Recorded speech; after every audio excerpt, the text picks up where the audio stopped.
ಈ ಬಜೆಟ್ ಕಣ್ಣರಿಸುವ ತಂತ್ರ ಅಂತ ಹೇಳಿದ್ಯಾರು? ಮೋದಿಯಂತಹ ಪ್ರಧಾನಿ ಸಿಕ್ಕಿದ್ದು ಸೌಭಾಗ್ಯ ಎಂದ ಜಗ್ಗೇಶ್.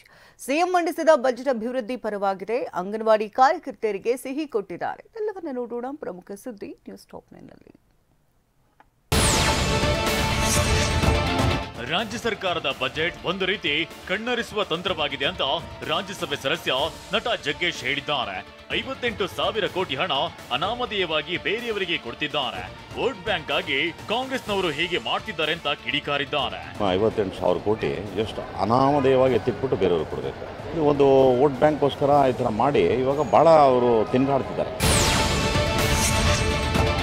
ಶ್ವೇತಪತ್ರ ಮಂಡನೆ ಬಳಿಕ ಕಾಂಗ್ರೆಸ್ನವರು ಬೋಗಸ್ ಅಂತ ಗೊತ್ತಾಗಿದೆ ಅಂತ ರಾಜ್ಯಸಭಾ ಸದಸ್ಯ ನಟ ಜಗ್ಗೇಶ್ ಕಿಡಿಕಾರಿದ್ದಾರೆ. ಪ್ರಧಾನಮಂತ್ರಿ ನರೇಂದ್ರ ಮೋದಿ ದೇಶದ ಅಭಿವೃದ್ಧಿ ಜೊತೆಗೆ ಜನರ ಸೆಂಟಿಮೆಂಟ್ ಜೊತೆ ಹೋಗ್ತಿದ್ದಾರೆ. ಇಂತಹ ಪ್ರಧಾನಿ ಸಿಕ್ಕಿರೋದೇ ಸೌಭಾಗ್ಯ ಅಂತ ನಾನು ಭಾವಿಸ್ತೇನೆ ಅಂತ ಹೇಳಿದ್ರು. ಇವತ್ತು ಮೋದಿಯವರು ಎರಡು ವಿಧವಾದ ಕಾರ್ಯಕ್ರಮ ಮಾಡ್ತಾರೆ. ಒಂದು ಕಡೆ ಅಭಿವೃದ್ಧಿ ಮಾಡ್ತಿದ್ದಾರೆ, ಇನ್ನೊಂದು ಕಡೆ ದೇಶದ ಜನತೆಯ ಸೆಂಟಿಮೆಂಟ್ ಜೊತೆ ಹೋಗ್ತಾ ಇದ್ದಾರೆ. ನೀವು ಪೋಷಕರಾಗಲು ಕಾಯುತ್ತಿದ್ದೀರಾ? ಚಿಂತಿಸದಿರಿ. ಓಯಾಸಿಸ್ ಫರ್ಟಿಲಿಟಿ 90,000 ದಂಪತಿಗಳ ಜೀವನದಲ್ಲಿ ಸಂತೋಷವನ್ನು ತಂದಿದೆ. 7825893601 ಗೆ ಕರೆ ಮಾಡಿ ಅತ್ಯದ್ಭುತ ರಿಯಾಯಿತಿ ಪಡೆಯಿರಿ ಹಾಗೂ ಎಲ್ಲರಿಗೂ ಗುಡ್ ನ್ಯೂಸ್ ಕೊಡಿ. ಐ ಡೋಂಟ್ ಥಿಂಕ್ ನಿಮಗೆ ಈ ಥರ ಒಬ್ಬ ಪ್ರಧಾನಮಂತ್ರಿ ಸಿಕ್ಕಿರೋದೇ ಒಂದು ಸೌಭಾಗ್ಯ ಅಂತ ನಾವು ಭಾವಿಸ್ತೀವಿ.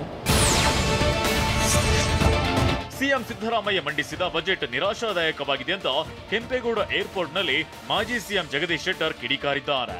ಗ್ಯಾರಂಟಿ ಯೋಜನೆಗಳಿಗೆ ಹಣ ಒದಗಿಸಲು ಸರ್ಕಾರ ಒದ್ದಾಡ್ತಿದೆ. ನೀರಾವರಿ, ಕೃಷಿ, ಮೂಲಸೌಕರ್ಯ ಕ್ಷೇತ್ರಕ್ಕೆ ಹಣ ಮೀಸಲಿಟ್ಟಿಲ್ಲ ಅಂತ ಹೇಳಿದ್ದಾರೆ. ಬಜೆಟ್ ಬಹಳ ನಿರಾಶಾದಾಯಕವಾಗಿ ಬಜೆಟ್ ಇದೆ.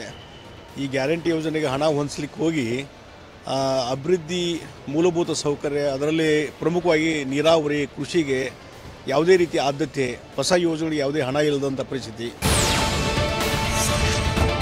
ಸಿಎಂ ಸಿದ್ದರಾಮಯ್ಯ ಮಂಡಿಸಿರುವ ಬಜೆಟ್ ಅಭಿವೃದ್ಧಿ ಪರವಾಗಿದೆ ಅಂತ ಕಾಂಗ್ರೆಸ್ ಹಿರಿಯ ಶಾಸಕ ಶಾಮನೂರು ಶಿವಶಂಕರಪ್ಪ ಫುಲ್ ಮಾರ್ಕ್ಸ್ ಕೊಟ್ಟಿದ್ದಾರೆ. ಮಾಧ್ಯಮ ಪ್ರಕಟಣೆ ಹೊರಡಿಸಿರುವ ಅವರು, ಗೃಹಲಕ್ಷ್ಮಿ ಯೋಜನೆಗೆ 28,608 ಕೋಟಿ ರೂಪಾಯಿ ಒದಗಿಸಲಾಗಿದೆ. ಈ ಮೂಲಕ ಮಹಿಳೆಯರು ಕುಟುಂಬ ನಿರ್ವಹಣೆಗೆ ಅವಕಾಶ ಕಲ್ಪಿಸಲಾಗಿದೆ ಅಂತ ಹೇಳಿದ್ದಾರೆ. ರಾಜ್ಯ ಸರ್ಕಾರದ ಬಜೆಟ್ ಜನ ವಿರೋಧಿ, ಬಡವರ ವಿರೋಧಿಯಾಗಿದೆ ಅಂತ ಬಿಜೆಪಿ ಶಾಸಕ ಆರಗ ಜ್ಞಾನೇಂದ್ರ ವಾಗ್ದಾಳಿ ನಡೆಸಿದ್ರು. ಬಜೆಟ್ನಲ್ಲಿ ಅನೇಕ ಕಾರ್ಯಕ್ರಮ ಪ್ರಸ್ತಾಪಿಸಿ ಹಣ ಮೀಸಲಿಟ್ಟಿಲ್ಲ. ಬಜೆಟ್ ಮೂಲಕ ಜನರನ್ನ ಮರಳು ಮಾಡಲು ಪ್ರಯತ್ನಿಸಿದ್ದಾರೆ ಅಂತ ವ್ಯಂಗ್ಯವಾಡಿದ್ದಾರೆ. ಅನೇಕ ಕಾರ್ಯಕ್ರಮಗಳನ್ನು ಪ್ರಸ್ತಾಪ ಮಾಡಿದ್ದಾರೆ, ಆದರೆ ಅದಕ್ಕೆ ಹಣನೇ ಇರಲಿಲ್ಲ.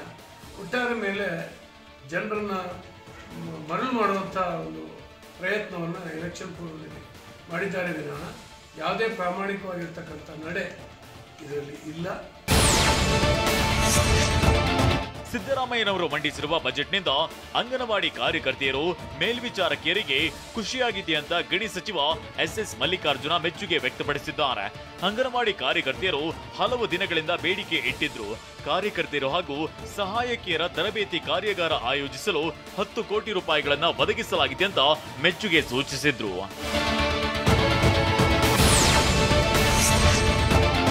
ಏನಿಲ್ಲ ಎಂಬ ಬಿಜೆಪಿ ಪ್ರತಿಭಟನೆಗೆ ರಾಜ್ಯ ಕಾಂಗ್ರೆಸ್ ತಿರುಗೇಟು ಕೊಟ್ಟಿದೆ.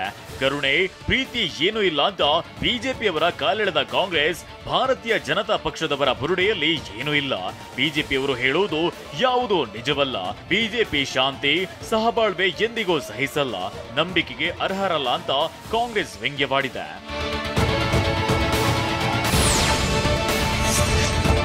ಮಂಗಳೂರಿನಲ್ಲಿ ನಾಳೆ ಕಾಂಗ್ರೆಸ್ ಕಾರ್ಯಕರ್ತರ ರಾಜ್ಯ ಮಟ್ಟದ ಸಮಾವೇಶ ಆಯೋಜಿಸಲಾಗಿದೆ.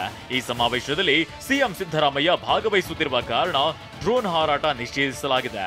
ಅಡ್ಯಾರ್ ಸಹ್ಯಾದ್ರಿ ಕಾಲೇಜಿನ ಆವರಣದ ಸುತ್ತಮುತ್ತ 5 ಕಿಲೋಮೀಟರ್ ಡ್ರೋನ್ ಹಾರಾಟ ನಿಷೇಧಿಸಲಾಗಿದೆ.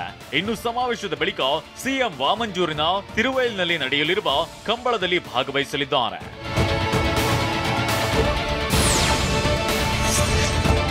ಮುಖ್ಯಮಂತ್ರಿ ಸಿದ್ದರಾಮಯ್ಯ ವಿರುದ್ಧ ಆಕ್ಷೇಪಾರ್ಹ ಹೇಳಿಕೆ ಸಂಬಂಧ ತಮ್ಮ ವಿರುದ್ಧ ದಾಖಲಾಗಿರುವ ಎಫ್ಐಆರ್ ಪ್ರಶ್ನಿಸಿ ಅನಂತಕುಮಾರ್ ಹೆಗಡೆ ಅರ್ಜಿ ಸಲ್ಲಿಸಿದ್ದಾರೆ.